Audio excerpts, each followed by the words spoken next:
حسن ناظرین کرام، کوئی بات اور مجھے کرنی نہیں، معیشت کی بات کرنی ہے۔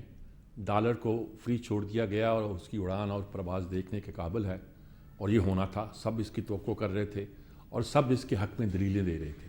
اسحاق ڈار غلط کر رہا ہے، مفتاح اسماعیلی شاید ٹھیک تھا یا پہلے ٹھیک تھے، کچھ بھی کہہ لیجیے گا، اور ہر ایک کہتا تھا کہ ہمیں IMF کی شرائط ماننا پڑے گی اور ڈالر کو اس کے اصل ریٹ پہ لانا پڑے گا۔ اسٹاک ایکسچینج میں تو کہتے ہیں بہتری آئی ہے، لیکن غریب کی حالت خوف سے، جیسے کہتے ہیں نا، وہ کانپیں ٹانگ رہی ہیں کہ آج کل استعمال ہوتا ہے، وہ صورتحال پیدا ہو گئی ہے اور ہر آدمی پریشان ہے۔ لیکن کہا جاتا ہے معیشت بہتر ہوگی، کہا جاتا ہے ملک میں استحکام آئے گا، کہا جاتا ہے کہ آنے والے دنوں میں مہنگائی تو ہوگی، لیکن اگر ہم یہ شرائط نہ مانیں تو مہنگائی اس سے بھی زیادہ سخت ہوگی۔ کیا IMF مان جائے گا؟ مان جائے گا تو اس کے اثرات ہم پہ کیا پڑیں گے؟ ساری صورتحال ہے جس پہ لوگ آج کل باتیں کر رہے ہیں۔ رائٹ مومنٹ ہے کہ ان میں اس کا تجزیہ کریں۔ اس وقت ڈاکٹر سلمان شاہ صاحب، کہنا کافی ہوگا کہ پاکستان کے وزیر خزانہ رہ چکے ہیں اور وہ اس وقت ہمارے ساتھ موجود ہیں۔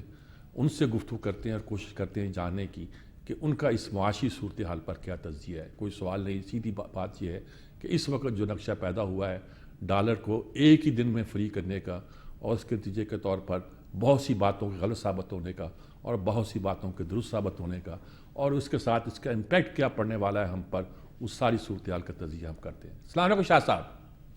السلام علیکم شاہ صاحب، کیا صورتحال ہے، کیا نقشہ ہے؟ انقلاب آ گیا، ڈالر کھلا چھوڑ گیا، 25 روپے 24 روپے ایک دن میں نیچے چلا گیا روپیہ، اور اب کہتے ہیں کہ عوام کی مہنگائی آئے گی لیکن معیشت بہتر ہوگی اور پاکستان ڈیفالٹ سے بچ جائے گا۔ کیا آپ سوچ رہے ہیں، کیا بتا رہے ہیں؟ دیکھیں میر صاحب، پاکستان کو آپ کو پتہ ہے کہ 2-3 بڑی مشکل بیماریاں ہیں اکنامک پوائنٹ آف ویو سے۔ ٹھیک ہے۔ ایک تو ہماری بیماری ہے بیلنس آف پیمنٹ کی کرائسس کی، ٹھیک ہے۔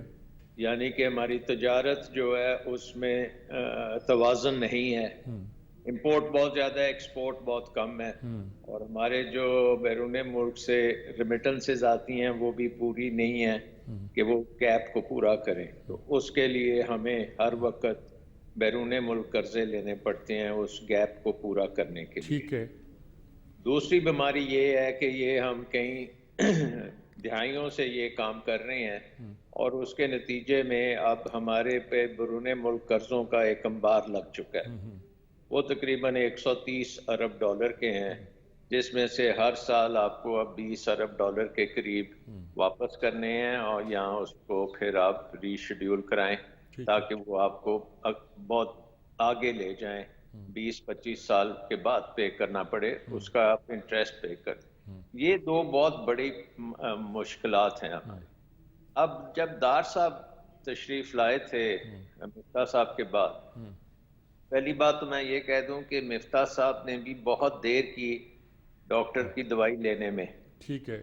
کیونکہ وہ اپریل میں گئے تھے IMF کے پاس، اور ان کے ساتھ رضا باکر صاحب تھے جو ایک خاصے ایکسپیرینس ہو چکے تھے پاکستان کے اسٹیٹ بینک میں، پاکستان کے بیلنس آف پیمنٹ کرائسس کے۔ تو میرا خیال تھا کہ یہ اپریل میں وہ ان کے ساتھ کر لیں گے ایک فیصلہ، اور وہ IMF آن ٹریک آ جائے گی۔ لیکن انہوں نے کوئی 4-5 مہینے لگائے، جس کا بہت نقصان ہوا پاکستان کو، اور یہ جتنی بھی دوائی دیر سے لینے کا نقصان جیسے ایک مریض کو ہو سکتا ہے، اس طرح سے یہ سارا۔ اس کے بعد جب ڈار صاحب آئے تو ڈار صاحب نے کہا کہ یہ دوائی تو لینے کی ضرورت ہی نہیں ہے، ہمیں تو ڈسپرن سے ہی کام چل جائے گا، یہ تو ایک سر درد ہے، اس کو ٹھیک کر لیں گے، 1-2 ڈسپرنس دیں گے تو اس سے معاملہ جو ہے وہ سیٹ ہو جائے گا۔ اور انہوں نے ایک مارکیٹ ہے ڈالروں کی، ڈالر ایک سمجھ لیں پاکستان کے لیے ایک کموڈٹی ہے، جو کہ آپ اس کی ایک سپلائی ہے اور اس کی ایک ڈیمانڈ ہے۔ ڈار صاحب نے یہ کہا کہ جی ہم سپلائی کے اوپر قدغن لگا دیتے ہیں کہ یہ اس سے اوپر نہیں جائے گی قیمت۔ اب اس کا نتیجہ کیا ہوا کہ ایک مارکیٹ کی بجائے 3 مارکیٹس بن گئی۔ جو آپ کی سرکاری مارکیٹ تھی اس میں ڈالر آنے بند ہو گئے، ڈالر چلے گئے حوالہ کے پاس، ڈالر چلے گئے افغانستان اور بلیک مارکیٹ میں. اب آپ نے جو پیمنٹس کرنی تھی انٹر بینک جو ہے وہاں پہ آپ کو پتا ہے ٹریڈ کے ریلیٹڈ فائنینسنگ ہوتی ہے کہ آپ نے ایل سیز کھولنی ہے امپورٹ کے لیے ایکسپورٹ کے لیے، تو وہاں پہ وہ انٹر بینک میں اس کی فائنینسنگ ہو جاتی ہے. جب یہ آپ نے اس کے اوپر پیگ لگایا، جو کیپ لگائی، تو اس سے یہ ہوا کہ انٹر بینک مارکیٹ کلیپس کر گئی، اور اس کی وجہ سے آپ نے دیکھا کہ کراچی کی بندرگاہ میں لائنیں لگ گئیں، شپس کی تھیں ٹھیک ہے. ان لوڈ لیے کنٹینرز، لوگ جو ہیں وہ مارے پھر رہے ہیں کہ ہمارے ان لوڈ کریں، ہم نے امپورٹ کی ہوئی ہے. اس کا نتیجہ کیا ہوا کہ آپ کی سپلائی چین جو ہے وہ ٹوٹلی ڈسرپٹ ہو گئی. ہم کہ دوائیاں جو ہیں وہ اس کی چین خراب ہو گئی، گاڑیوں کی خراب ہو گئی، آٹے کھانے پینے کی چیزوں کی، دالوں کی، تو ہر جو بھی سپلائی چین ہے، اور یہ ہزاروں میں ہے، وہ ساری کی ساری افیکٹ ہونی شروع ہو گئی، اور ملک میں ایک بے چینی سی پھیل گئی اور افراتفری پڑ پر سے بلیک آؤٹ ہونا شروع ہو گیا بجلی کے، کیونکہ بجلی ہم نے امپورٹڈ بجلی بنائی ہوئی ہے. اگر ہمارے پاس ڈالرز نہیں ہوں گے، ہم تیل اور کولا اور گیس منگا نہیں سکتے، تو بجلی نہیں بنا سکتے، تو بجلی کی بلیک آؤٹ شروع ہو گئی. تو یہ سارا ایک قسم کا مومنٹم بن رہا ہے ڈسرپشن اور ایک اکنامک کولیپس کا. سو وہ جب دار صاحب نے 4-5 مہینے لگائے ہیں جس سے یہ تباہی ہو گئی ہے، اب امید تو یہی ہے کہ وزیر اعظم صاحب نے کہا کہ ہم کر لیں گے آئی ایم ایف کے ساتھ پروگرام. تو پرابلم یہ ہے کہ آئی ایم ایف سے جب آپ کریں گے ایک معاہدہ، تو اس میں دوائی کا پوری ڈوز آپ کو لینی پڑے گی. ٹھیک ہے. اگر وہ دوائی کی ڈوز آپ نے آدھی لی تو پھر یہ آپ کی جو ہے بیماری اور لمبی ہو جائے گی، اور لمبی ہوگی تو اس کے لیے آپ کو اور قرضے چاہیے، آپ کے اوپر اور بوجھ آ جائے گا. تو یہ ساری چیزیں جو ہیں یہ اب پوری ڈوز لیتے ہیں دوائی کی. شاہ صاحب آپ ٹھیک کہہ رہے ہیں، یہ ساری بات ٹھیک کہہ رہے ہیں. میں یہ بھی نہیں کہتا کہ مفتاح صاحب سے پہلے پچھلی حکومت نے کس طرح اچانک آئی ایم ایف کے پروگرام کو ختم کر دیا تھا یا شروع کرتے ہوئے شرائط سخت لے لی تھی. میں نہیں کہتا. آپ نے خود کہا کہ کئی دہائیوں سے ہماری پالیسیاں غلط ہیں. اگر آپ کئی دہائیوں سے کہہ رہے ہیں تو اس میں آپ کا ٹینیور بھی شامل ہے، یعنی آپ مشیر بھی رہے ہیں شوکت عزیز کے ساتھ، آپ پھر انڈیپینڈنٹ وزیر خزانہ بھی رہے ہیں. پھر کہاں سے غلطی شروع ہوئی؟ ایوب خان کے زمانے سے کچھ شروع کرتے ہیں کہ شعیب نے شروع کر دی، فلاں نے کر دی. آپ کو کیا تجزیہ ہے کب سے یہ قرضے جو ہم لے رہے ہیں ان کی یہ حجم بن گیا ہے کہ ہماری معیشت جو اپنے پاؤں پہ نہیں کھڑی ہو پاتی اور کوئی اس کو سنبھال ہی نہیں پاتا؟ یہ بڑا اچھا سوال آپ نے کیا میر صاحب، اور اس کا جواب بھی میرے نظر میں تو بڑا کلیئر ہے، اور وہ یہ ہے کہ پاکستان کی جو اکانومی ہے اس کو کئی دہائیوں میں ہم نے انورڈ لکنگ اکانومی بنا دیا، یعنی کہ یہ ایکسپورٹ زیادہ نہیں کرتی. مطلب آپ جتنی پیداوار کرتے ہیں تقریباً اس پیداوار سے بھی زیادہ آپ کنزیوم کر لیتے ہیں. ٹھیک ٹھیک. اب اگر آپ ایکسپورٹ نہیں کریں گے تو اس کا مطلب یہ ہے کہ آپ کے لیے امپورٹ کرنا بڑا مشکل ہوگا، کیونکہ امپورٹ کے لیے پھر آپ کو ڈالرز کہیں اور سے چاہیے، اور وہ قرضوں سے آتے ہیں. سو ہم نے یہ جو سیٹ اپ بنایا ہے inward looking economy, import dependent, مطلب امپورٹ پہ اس کا تکیہ ہے. ٹھیک ہے. اور سب سے بڑی بات ہے کہ اس کی بجلی جو ہے وہ امپورٹڈ ہے. وہ تو ڈاکٹر صاحب اب ہوگی نا جی. پہلے تو ہمارے پاس ہم کالا باغ ہم نے نہیں بنایا، بادشاہ بنانے کے وسائل نہیں ہیں، یعنی کہ کوئی آلٹرنیٹو ہے ہمارے پاس جی؟ یہ آپ سمجھ جائیں نا کہ 1990 میں ہم کہہ سکتے ہیں کٹ آف ہو گیا، کہ 1990 سے پہلے ہماری بجلی جو تھی وہ 70% بجلی پانی سے بنتی. ٹھیک بات ہے. ٹھیک. اور منگلا ڈیم، تربیلا ڈیم، یہ ادھر سے ہمیں بجلی ملتی تھی، بڑی وافر مقدار میں ملتی تھی، بڑی سستی ملتی تھی، امپورٹ بھی نہیں کرنی پڑتی تھی، ڈالر بھی نہیں دینے پڑتے. اس وقت ہمارے ملک میں ایک اس سے پہلے ہی شروع ہو گیا تھا بہت سے سیاستدان کہتے تھے کہ اگر آپ نے ڈیم بنائے تو ہماری ڈیڈ باڈیز کے اوپر سے بنیں گے، اور بڑی مطلب انتشار پھیلا اس کے بارے ٹھیک ہے۔ میں۔ اور پھر ہم نے کہا کہ اچھا آپ ڈیم بنانے تو بند کر دیں، تو تھرمل پاور کے اوپر جاتے ہیں۔ اور یہ آئی تھنک کہ پہلی جو پالیسی آئی تھی، آپ کو یاد ہوگا آئی پی پیز پیپلز کی، پارٹی کے زمانے ہاں جی 94 میں آئی پی پیز کی، جی جی اس میں ہم نے یہ سارا کیپیسٹی کرنی شروع کی۔ نمبر 1 تھرمل پہ، نمبر 2 امپورٹڈ، نمبر 3 آئی پی پیز کے ساتھ معاہدے ہم نے ایسے کیے کہ بجلی بنے یا نہ بنے ہم پیسے دیں گے، کھل کے پیسے دیں گے۔ یہ نہیں ہے کہ دنیا میں اگر 3 سینٹ کی بجلی بن رہی تھی، ہم نے کہا ہم آپ کو 6 سینٹ دیں گے۔ سو کسی نے نہیں سوچا کہ اس کی قیمت ادا کون کرے گا، کیسے کرے گا۔ اس کے بعد آپ دیکھ لیں کہ یہ بجلی کا نظام پھر آ گیا جب چین سے ہم نے کولے کے معاہدے کیے، اور ان سے بھی 14-15 ارب ڈالر کے پلانٹس ہم نے لگوا لیے کولے کے اوپر، اور اس کولے کی جو قیمت ہم نے دی وہ بھی ہم نے اس وقت کے سٹینڈرڈ کے مطابق ڈبل دے دی، اور وہ بھی امپورٹڈ ہو گیا۔ سو کمپٹیشن نہیں کرایا۔ ایک ہوتا ہے جسے ہم کہتے ہیں کمپیٹیٹیو بڈنگ، کمپیٹیٹیو بڈنگ نہیں کرائی۔ ہم نے کہا جی آپ ہمیں 9 سینٹ لیں اور ہمیں بجلی دے دیں، تو اس سے یہ ہوا کہ ہم بہت مہنگی بجلی لے کے بیٹھ گئے، اور اس کا جو قصوروار ہے وہ ہمارے ڈیسیژن میں، ہمارے اس وقت کی حکومت اور ہماری منسٹریز کے لوگ جو جن کا کام تھا یہ ساری ایویلیویشن کرنا، کہ دیکھنا کہ یہ کام وارا کھاتا بھی ہے کہ نہیں کھاتا، تو وہ کسی نے نہیں کیا اور لگا دیا۔ اور آپ کو پتہ ہے پاکستان میں اس وقت خاصی اس کے اوپر بحث ہو ہوتی رہی ہے جی۔ بحث، اور یہ اب فوری علاج کیا اس بتاتے میں ہیں آپ شاہ صاحب؟ اگر پوچھا جائے کہ فوری علاج کیا کیا جائے، یہ جو پروگرام اختیار کیے اب ہم نے لیٹسٹ آئی ایم ایف کی بات مان لینے کا، شرائط مان لینے کا، یہ فائدہ پہنچائے گا بالآخر پاکستان کو اور پاکستان کے عوام کو؟ دیکھیں اس کا نتیجہ تو ایک ظاہر ہے کہ آپ کی شدت سے انفلیشن ہوگی، ٹھیک ہے۔ اور غریب جو ہے بالکل مارا جائے گا۔ بجلی کی قیمتیں بھی اوپر جائیں گی، کھانے پینے کی قیمتیں بھی، ساری قیمتیں اوپر جائیں گی، اور جتنی اس وقت 25-30% انفلیشن ہے، یہ ہو سکتا ہے 40-50% تک ٹھیک چلی جائے۔ ٹھیک ٹھیک، اس کا مطلب اور اس کا فوری فائدہ کوئی نہیں ہے؟ فوری فائدہ کوئی نہیں ہے، صرف یہ فائدہ ہے کہ آپ کے ڈالرز آنے شروع ہو جائیں گے، اور ڈالرز جب آئیں گے تو اس سے یہ جو اس وقت سپلائی چین بالکل خراب ہوئی ہے، یہ ٹھیک ہونی شروع ہوگی۔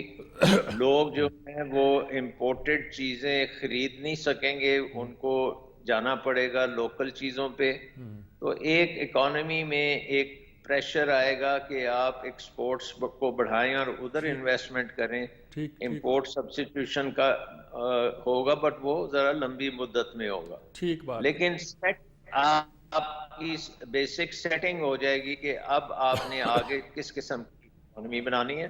اور اس میں میرا خیال ہے کہ اگر آپ بجلی کی بات کریں تو ہم بڑی جلدی سولر کی طرف جائیں گے، بڑی جلدی ہم ڈیمو کی طرف جائیں گے، بڑی جلدی ہم تھر کول کی طرف جائیں گے، جو ہم نے پہلے اگنور کی ہے۔ یہ تینوں ہمارے ڈومیسٹک سورسز ہیں، ٹھیک ہے، ہمیں ان پہ جانا پڑے گا اور اس پہ پولیٹیکل اتفاق کرنا پڑے گا۔ ٹھیک اب بات۔ وقت آ گیا ہے کہ ہم اپنی اکانومی کو سامنے رکھ کے ڈیسیجن میکنگ کریں، اپنی ذاتی مفادات کی بیسس پہ نہ یہ سیاست بازی کی ڈیسیجنز لیں۔ نظر نہ کریں جی معیشت۔ بالکل ٹھیک شاہ صاحب، دل تو بہت کرتا ہے بہت سے سوالات کرنے کا، بہت سی باتیں کرنے کا، لیکن چونکہ وقت بہت کم ہوتا ہے اور اس مختصر وقت میں آپ نے بہت بنیادی باتیں کر دی ہیں۔ بہت بہت شکریہ آپ کا ناظرین کرام۔ اس کے ساتھ ہی میں وقفہ لیتے ہیں، وقفے کے بعد دوبارہ حاضر ہوتے ہیں۔